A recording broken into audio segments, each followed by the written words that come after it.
All right Sunil, यहीं से शुरू करते हैं। मध्य प्रदेश में आप जो चुनाव लड़ रहे हैं, कांग्रेस के खिलाफ लड़ेंगे कुछ सीटों पर, उस पर बाद में आऊंगा।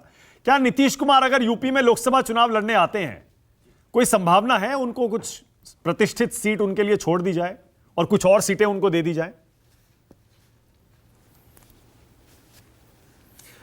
देखिए मानक जी, मैंने विनोद अग्निहोत्री जी को सुना, राजीव जी को सुना, और दोनों लोगों की अपनी अपनी समीक्षा है और दोनों लोगों ने एक बात को कॉमन स्वीकार किया कि माननीय अखिलेश यादव जी जब गठबंधन करते हैं या भारतीय जनता पार्टी को हराने के लिए, दोनों स्थिति में बड़ा मन करते हैं। तो मुझे लगता है समाजवादी पार्टी लगातार इस बात को कह रही है कि हम उत्तर प्रदेश में भारतीय जनता पार्टी का विजय रथ रोकेंगे। स्वाभाविक है, पुरानी कहावत है कि दिल्ली का रास्ता उत्तर प्रदेश से होकर के जाता है। दिल्ली की सरकार बनाने के लिए माननीय प्रधानमंत्री जी गुजरात से आ गए, उत्तर प्रदेश ने स्वीकार किया, स्वागत किया और प्यार भी दिया, बड़ी उम्मीद के साथ प्यार दिया। लेकिन 10 साल में ठगा गया। वो किसान हो, बेरोजगार नौजवान हो, पिछड़ा, दलित, मुसलमान हो या महिलाएं हो, जिसको जिसको भी सपने दिखाए गए, जिसको जिसको भी गुजरात मॉडल बताया गया, सबका सब फेक निकला। गंगा मैया ने जिसे बुलाया वो फेक निकला, क्योटो जो बना रहे थे वो फेक निकला, बुलेट ट्रेन रुपए डॉलर के बराबर, किसान की आय दोगुनी, 2 करोड़ रोजगार, सब कुछ बेकार निकला। तो स्वाभाविक है कि उत्तर प्रदेश ही नए संकल्प के साथ अब दिल्ली में नई सरकार बनाएगा। तो डर सबको लगना चाहिए। और उत्तर प्रदेश में मानक जी समाजवादी पार्टी पीडीए के फार्मूले पर चल रही है।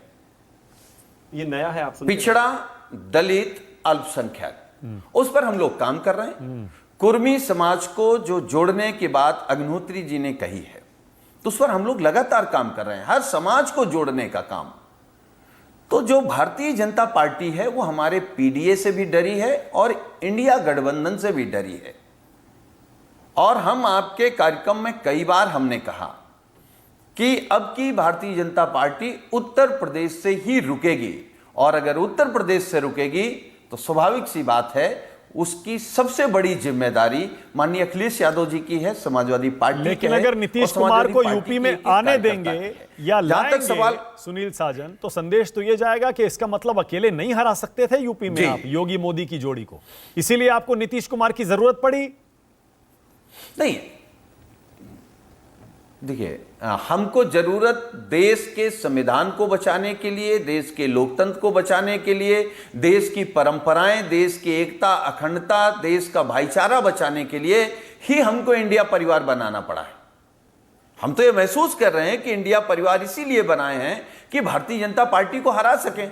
तो हम उत्तर प्रदेश में क्या इंडिया परिवार से हट करके किसी को लाने की बात कर रहे हैं या कोई आने की बात कर रहा है? अगर कोई उत्तर प्रदेश आएगा तो स्वाभाविक है समाजवादी पार्टी भी बंगाल जाएगी, बिहार जाएगी, दिल्ली जाएगी, मध्य प्रदेश जाएगी, महाराष्ट्र जाएगी। तो हम सब मिल करके चुनाव लड़ेंगे और मिल करके बीजेपी को हराएंगे। और ऐसे में अगर कांग्रेस से फ्रेंडली फाइट भी हो जाए तो भी कोई दिक्कत नहीं है, जैसे मध्य प्रदेश में कर रहे हैं आप?